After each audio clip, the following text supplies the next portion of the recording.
Welcome back. I'm Bronwyn Newman. I'm a credentialed diabetes educator and the director of SHG. Today we're going to explore something that sits right at the heart of diabetes management: the many factors that influence blood glucose levels. And just as importantly, we're going to talk about what it means emotionally and mentally to live with that ongoing variability. Because blood glucose is never just a number on a screen.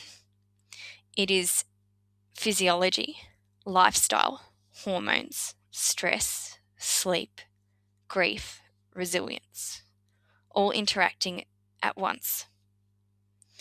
Understanding why blood glucose changes. One of the first things people notice when they begin monitoring glucose is that it doesn't behave in a simple, predictable way. Even when meals feel consistent, readings can vary. You can be doing everything right. There are several physiological patterns that often explain this. The first we're going to discuss is underbasalization. This occurs when background or long-acting insulin is not quite enough to meet the body's baseline needs. This can show up as persistent overnight or fasting highs, even when food intake hasn't changed. It's not a failure of effort. It's a dosing and physiology mismatch that needs adjustment. Then there's the dawn phenomenon, where early morning hormones like cortisol and growth hormone rise naturally, prompting the liver to release glucose. This can lift morning readings even when overnight levels were within range. In contrast, the smoky effect, though less commonly seen than once thought, refers to a rebound rise in glucose following an unrecognized overnight hypoglycemia. The body responds to the low by releasing counter-regulatory hormones, which can overshoot into high morning readings. These patterns can look similar on a glucose graph, but the underlying cause is very different. This is why diabetes management is rarely about one number in isolation. It's about patterns over time.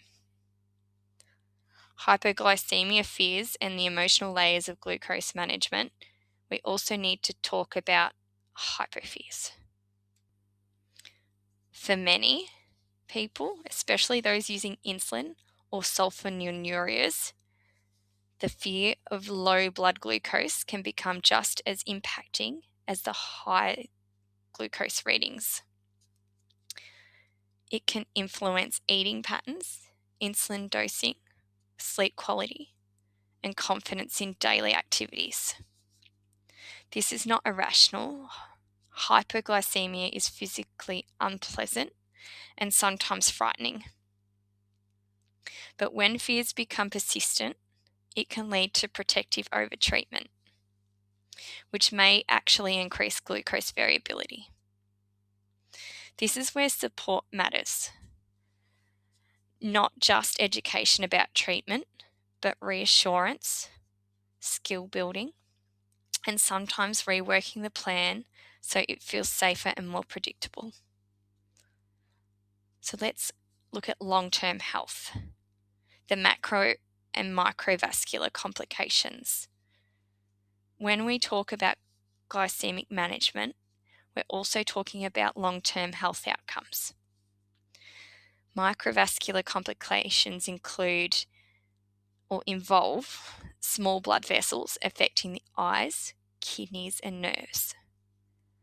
These changes are often gradual and can be significantly reduced with sustained glucose management or glycemic management.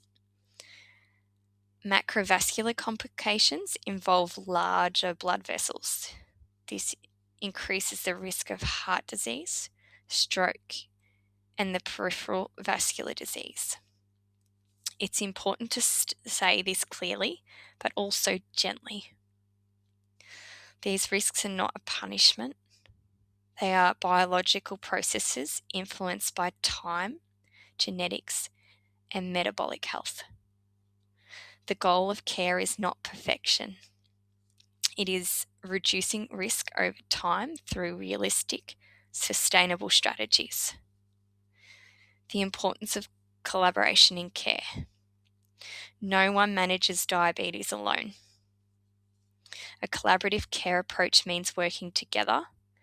The person living with diabetes works with a diabetes educator, their primary general practitioner. If required, an endocrinologist, they should be your first point, a dietitian, and family or support people, all aligned towards shared goals. It also means adjusting the plan when life changes, because life will change. Stress, it may be pregnancy for some, shift work, illness, sleep disruption, grief. It could be due to sports or physical activity. All of these matter in glucose control. Good care is not rigid, it is responsive. Emotional and mental well-being, what is often it goes unspoken of really. Living with diabetes can bring on ongoing emotional weight. Or I guess you could say emotional toll. There can be frustrating when readings don't match your effort, fatigue from constant decision making, grief for those simplicities of life before diagnosis or before insulin, anxiety about complications, and sometimes guilt, even when it's not been caused by anything you're doing. This emotional load is real, and it deserves the same attention as medication and diet or nutrition. Resilience, grief, and being kind to yourself. Resilience is in diabetes, and it is not about toughing it out. It's about adapting, sometimes slowing down. Sometimes you'll find things are uneven and still continuing forward and working towards reaching your short-term and long-term goals with diabetes glycemic management. There is also grief in chronic health. So living with diabetes, you may experience grief for the expectations, for certainty, for ease.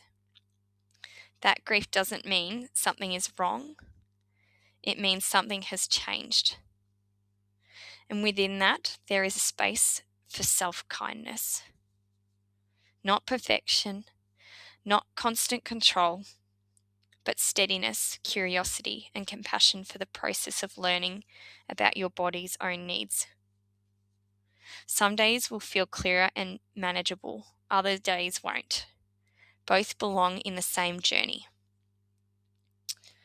Now, this was a very brief episode, but in closing, as we wrap up today, I want to leave you with this thought.